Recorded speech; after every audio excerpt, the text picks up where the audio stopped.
જય મેરડીમાં મિત્રો, જય માતાજી. આપણો બ્લોગ જોતા છે મજામાં જ છે. નમસ્કાર ખેડૂત મિત્ર. આપણે પાડોહીને ઓલે કાચરા ખાવા આવ્યા છીએ. આ તો આપણો ઓરિજિનલ ખોરાક છે. આવા તમને કઈ સિટીમાં મળે નહીં. આ તમને સિટીમાં વેસાતા મળે, આ રીતના ન મળે. આ જો લાલ ઘૂમ જેવા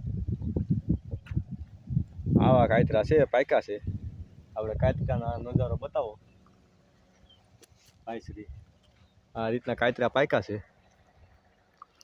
ઉપર જો આખી ડાયલું ભર્યું છે કાચરાથી, લાલ ઘૂમ જેવું.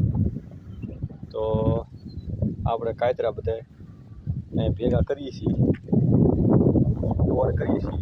એક અમારા મિત્ર પાડે છે કાચરા, આંકડી બનાવી છે વાયર બાંધી.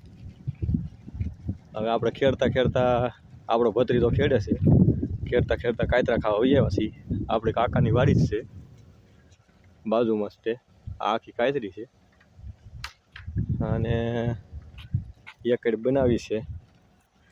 જોવા તો એકડ આ એકડ બનાવી નાખી છે કાચરા પાડવાની, આંકડિયાવાળી. હવે કાચરો પડશે આગળ. જો અહીંયા છે ઠેઠ કાચરો મૂસળામાં. જો આવ્યા આ રીતના કાચરા આવે છે. એ જો ઉપર છે, નાલી બધા કાચરા પાડવાના છે આપણે. જો અહીંયા હેઠે આવી જશે કાચરો. એક મહેમાન આવે છે એટલે કાચરા પાડવા આવ્યા છીએ આપણે. આમાં તોલો ભાંગી નાખે. આ પાછું કાંટાવાળું ઝાડવું આવે. આ કાચરીને કાંટા હોય જોરદાર. આમાં જો આમાં કાંટા છે બધા. આનું ધ્યાન રાખવું પડે ખૂટે નહીં એમ. બાકી તો અમારો આવો નજારો છે આખો. તો ખેડતા ખેડતા આપણે કાચરા ખાવા બી આવ્યા છીએ. આ આખો કાચરીનો નજારો છે. આમ જો લાલ સમ જેવા દેખાય છે કાચરા. આની કંઈક મીઠાશ અલગ હોય કાચરાની. અહીંયા જો આ કૌવો છે, પણ સારે કોઈ કાચરી છે એટલે કવાનું ખાસ ધ્યાન રાખવું પડે. કારણ કે કૌવો આખો ભાટ થઈ ગયેલો છે. હું તમને વિડીયો બતાવી શકું. આ આખો કૌવો છે, એની સારે કોરા કાતર્યું છે. કાચરા પાડવામાં બહુ ધ્યાન રાખવું પડે. હવે તમે આમને અમારા બ્લોકમાં બિના રહેજો.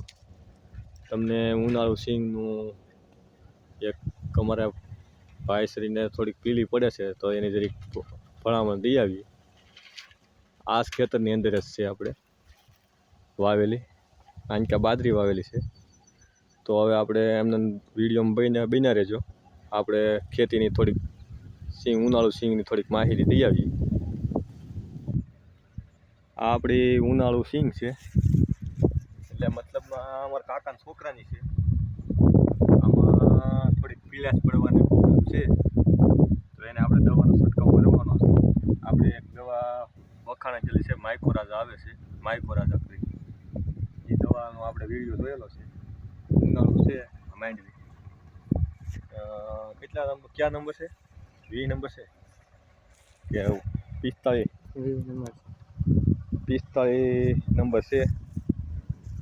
આ બધી આખી માંડવીનો વિસ્તાર છે.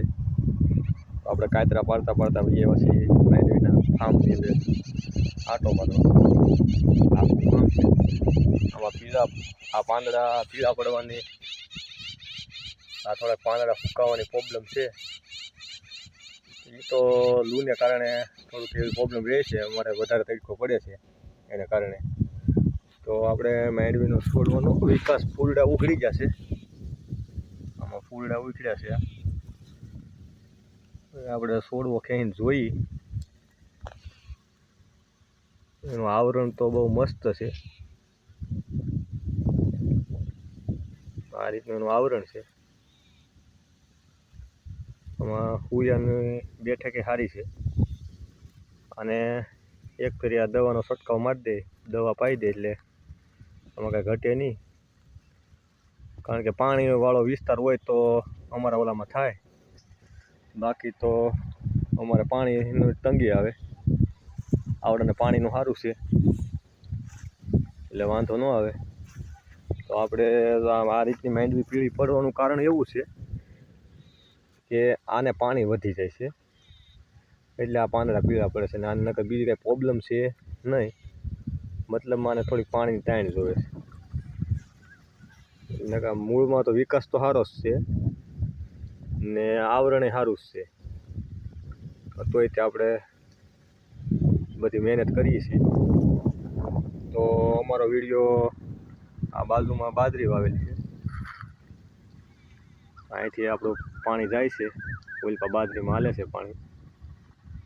અમારે કાકાની વાડીનો આખો નજારો છે, એને અખંડ પાણી છે બોરમાં. તો આ રીતની આખી વાડી છે. તો અમારો વિડીયો સારો લાગે તો લાઈક કરી દેજો, કોમેન્ટ કરી દેજો ને કોમેન્ટ કરીને બતાવજો કે ઉનાળુ માંડવીમાં અમારે વાવેતર તો ઓછું છે પણ અમે ટ્રાય મારીએ છીએ. તો જય માતાજી બધાને. તો આમને આપણી અપડેટ મળતી રહે. આપણા કાયતરા પડી ગયા છે, જો અહીંયા પાડે છે. હવે આપણે જઈએ લોકેશન ઉપર. તો અમારો વિડીયો લાઈક કરી દેજો, શેર કરી દેજો, કોમેન્ટ કરી દેજો. જય માતાજી બધા.